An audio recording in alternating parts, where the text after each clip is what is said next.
So I was kind of thinking to myself, why do we pay to go to a classroom training? Why don't we just do that online? And then you can go and, so let's say you had to do a 6-day training event, right? Typically it's 3 or 4 days in the classroom, and it's either 2 or 3 days of doing physical stuff. And it costs a certain amount of money to go there. You have to pay for the hotel, you have to pay for the instructors, you have to pay for blah, blah, blah.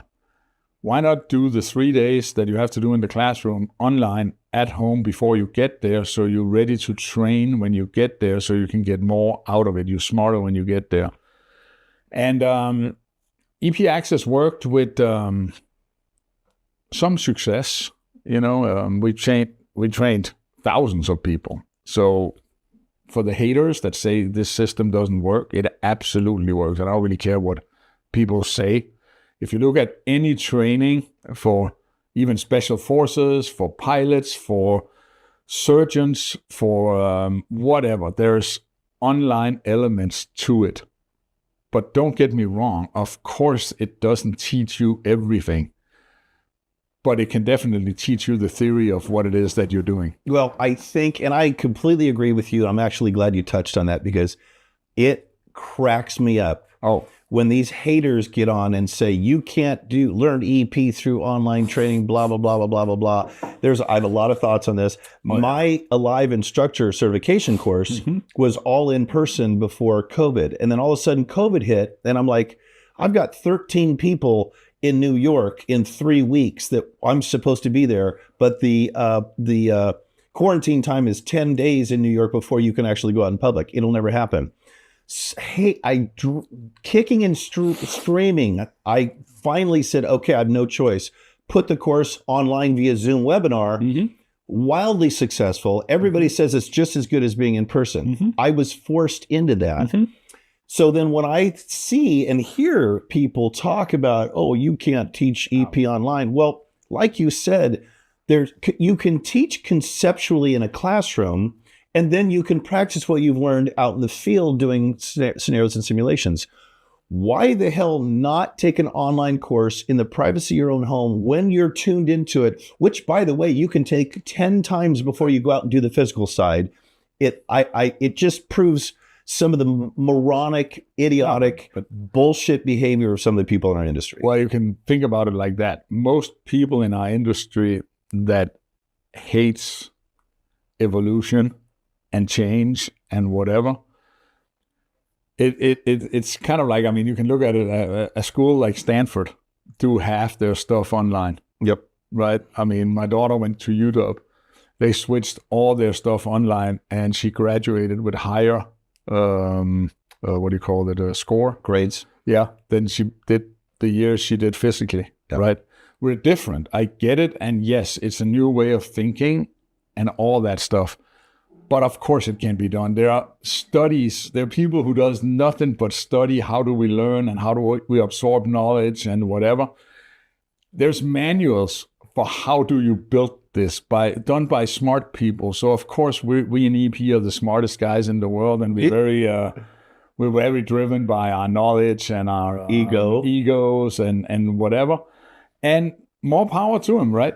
Because at the end of the day, people are free to say what they want. They're free to hate on stuff and whatever. What is it you always say? It's America. Yeah, you're free to hate on whoever you want. I say you're free to hate anybody you want. That's exactly. A running joke with us. It is, and it's kind of a great saying, because for me it is comical when people hate on this stuff, because when you look at how much you sell and the feedback you get and how it's becoming, some of these courses has become kind of like the standards for some teams and whatever. So it's kind of like, who cares, right? But I started EP Access, and it's primarily online. What it did was it gave me a lot of stuff to do. It gave me a lot of time to get back to what I was really doing, which the last years of AS Solution, since we had become such a big company, I went from being an agent to be a protection detail manager, to be a protection program manager.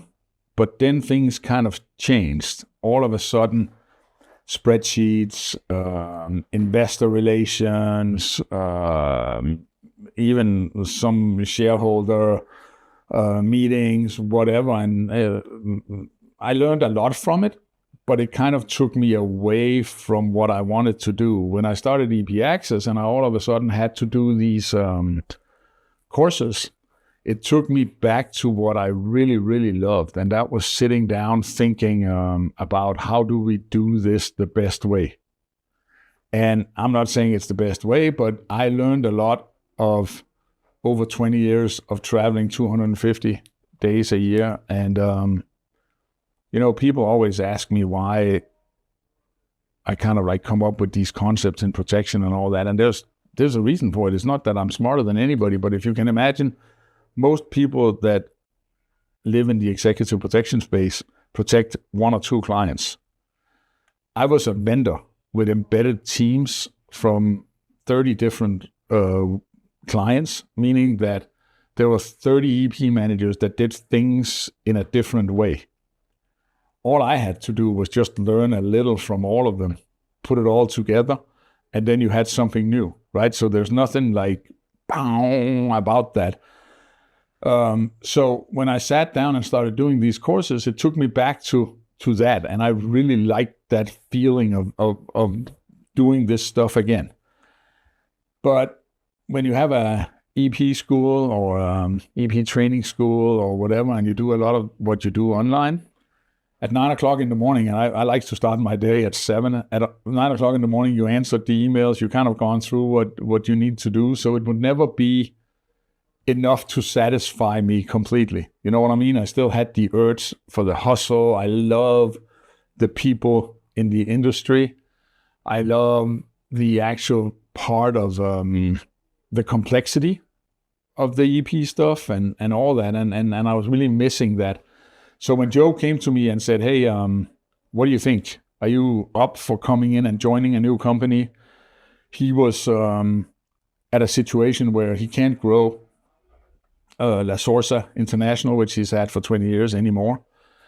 So he came to me and asked if I wanted to come work for him in this new company that we call ESL, Executive Support and Logistics, which is supposed to be a boutique EP company that is in no hurry to grow.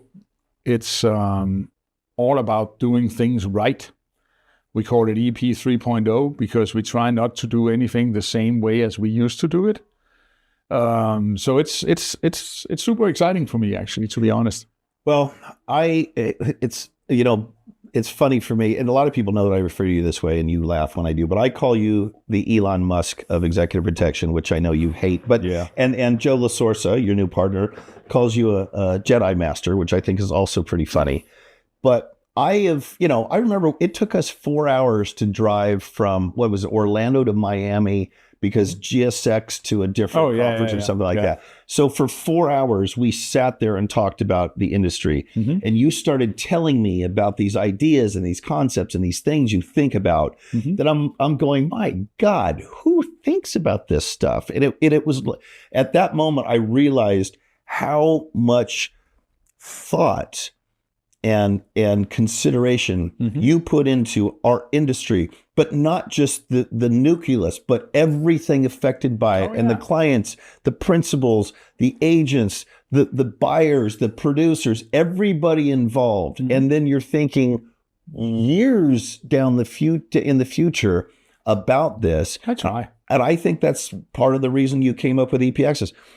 I just believe that, why wouldn't you provide a easy, comfortable, convenient way to sit at your desk in your underwear and learn stuff that you've got to learn anyway before you go out and practice what you've learned?